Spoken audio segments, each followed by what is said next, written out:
আমরা সত্যিকার অর্থে অনুশোচনার থেকে এসেছি।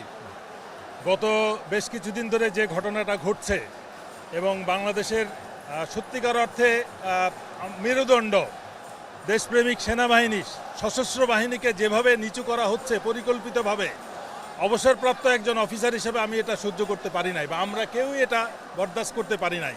এই জন্যে আমাদের এই সন্তানদের যে রক্ত ঝরছে এটা বন্ধ করা প্রয়োজন, অতি জরুরি, এবং সেই জন্যই আমরা এদের সাথে একাত্মতা প্রকাশ করে আজকে এদের সাথে যোগ দিলাম। আমরা সবাই দিন শেষে বাংলাদেশে যে বর্তমান ব্যবস্থা চলছে সেটা মধ্যযুগীয় বর্বরতাকে হার মানাচ্ছে। এই অবস্থায় যে কোনো দেশপ্রেমিক মানুষ ঘরে বসে থাকার সময় নেই, এর প্রতিকার চাই, এর সুষ্ঠু বিচার চাই, এবং অবিলম্বে আমার সমাজ ব্যবস্থাটাকে যেভাবে স্থিতিশীল হয় তার জন্য যা কার্যকরী ব্যবস্থা গ্রহণ করতে হবে, তার জন্য যা যা করার প্রয়োজন আমরা সেটা করতে আমাদের ছাত্র সমাজের সাথে একত্রতা ঘোষণা করতে এসেছি। খামেরা তো দাগ হয় কিভাবে? এই যে ভাবি, দাগও যাবে রাগও যাবে, নিন চাকা সুপার হোয়াইট। আক্ষেপ আপত্তি আসলে বিচার বিবেচনা করার জায়গা আমার না। আমি বাংলাদেশি প্রথমত, আর যুদ্ধের সময় একটা বন্দি শিবিরে আমার জন্ম হয়েছে। আমি নিজের ভিতর থেকে অনুভব করি আমার ছোট্ট দেশের সার্বভৌমত্বটাই হচ্ছে বড়। এই ধরনের পরিস্থিতি আমাদের সার্বভৌমত্বকে অত্যন্ত দুর্বল করে ফেলে। সেই জায়গাটাতে আমার একটা ক্ষত এবং আমার কষ্ট আছে, সেখান থেকেই আমার আশা। আর ছাত্রদের এই আন্দোলনটা অত্যন্ত বৈধ মনে হয়েছে আমার কাছে। এটা অনেক শুরুতেই সেটেল করা যেত, কিন্তু এত বড় যে পদ্ধতির মাধ্যমে করছে সেটা আমি সমর্থন করি না। সেটা দেশকে অত্যন্ত দুর্বল করে ফেলছে অর্থনৈতিক, সামাজিক এবং সর্বোপরি সার্বভৌমত্বের দিক থেকে।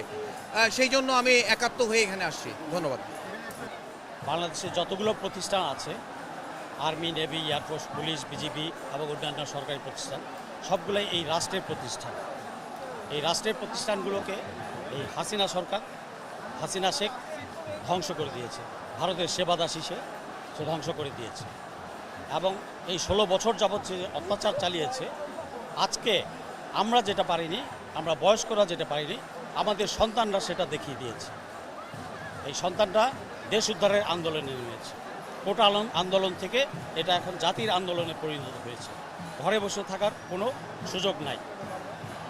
আমার সার্বভৌমত্বগণ, স্বাধীনতা নাই।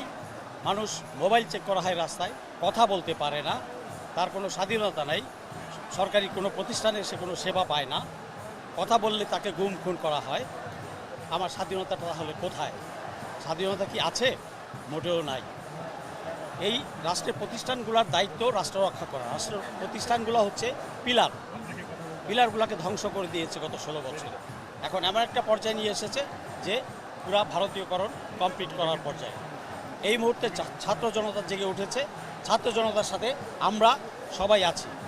আমরা অবসরপ্রাপ্ত সামরিক অফিসার যারা আছি, অন্যান্য সরকারি কর্মচারী যারা আছেন, তারা ইনফ্যাক্ট সবাই আছে। কেউ হয়তো আসতে পারেনি, যে যার যার জায়গা থেকে লড়ছে, ছাত্রদের পাশে আছে। আমরা আছি, থাকবো। এটা দেশ রক্ষার আন্দোলন।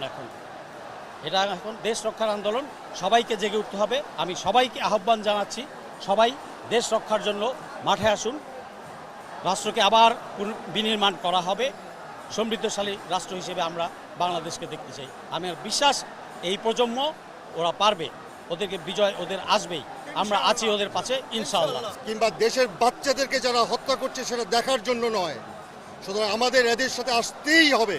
আমরা অনেক দেরি করেছি, বাট আমরা এসেছি।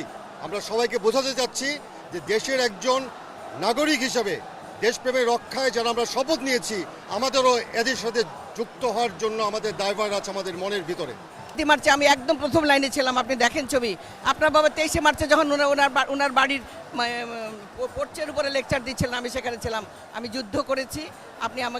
আমি আপনার কাছে পাই। আমি একজন অ্যাডমিন ক্যাডার, আমি একজন মহিলা অধিদপ্তরের মহাপরিচালক ছিলাম। মাননীয় প্রধানমন্ত্রী, আপনি যা করছেন, আমার রিকোয়েস্ট আপনার এখনো সম্বিত ফিরে আসুক। আপনি তো মিসগাইডেড হয়ে যাচ্ছেন। আপনার পাশে আমি মনে করি যারা আছে তারা আপনার কেউ নয়, আমরা আপনার আপন।